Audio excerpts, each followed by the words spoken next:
ಬ್ಯಾಂಗ್ಳೂರಲ್ಲಿದ್ದೀರಾ and weekend ಎಲ್ಲಿಗಾದರೂ ಹೋಗೋಣ ಅಂತ ಪ್ಲ್ಯಾನ್ ಮಾಡ್ತಿದ್ದೀರಾ?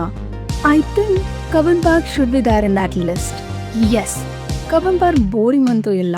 ಒಂದು ಒಳ್ಳೆ ಗ್ಯಾಂಗ್ ಕರ್ಕೊಂಡು ಹೋಗಿ ಅಲ್ಲಿಗೆ ಪಾರ್ಕಿಗೆ ಆ್ಯಂಡ್ ಕುತ್ಕೊಂಡು ಹರಟೆ ಹೊಡೀರಿ, ಡ್ಯಾನ್ಸ್ ಮಾಡಿ, ಕುಣೀರಿ, ಸಾಂಗ್ ಹಾಡಿ, ಒಳ್ಳೆ ಪಿಕ್ನಿಕ್ ಮಾಡಿ, ಮರ ಹತ್ತಿ ಕೋತಿಗಳ ಥರ ಆಡಿ, ಯಾರೂ ಕೇಳೋದಕ್ಕಿಲ್ಲ. ಅಲ್ಲಿ ಬಿದ್ದಿರೋ ಇಮ್ಲಿ ತಿನ್ನಿ, ಮ್ಯಾಂಗೋ ತಿನ್ನಿ, ಏನು ಬೇಕಾದರೂ ಮಾಡಿ. Yes, the time that you spend there will definitely make your day. ಅಯ್ಯೋ, ಎಲ್ಲಿ ಹೋಗ್ತಿದ್ದೀರಾ? ಲೈಕ್, ಶೇರ್, ಸಬ್ಸ್ಕ್ರೈಬ್ ಯಾರು ಮಾಡ್ತಾರೆ? ಮಾಡಲೇಬೇಕು ತಾನೆ, ಇವಾಗಲೇ ಮಾಡಿ. ಓಕೆ, ಸೈಕ್ಲಿಂಗ್ ಕೂಡ ಮಾಡ್ಬೋದಲ್ಲಿ. ಓಕೆ, ಹೋದರೆ ಮಾಡಬೇಡಿ. ಸಿಗುವ ನೆಕ್ಸ್ಟ್ ವಿಡಿಯೋದಲ್ಲಿ. ಬಾಯ್ ಬಾಯ್.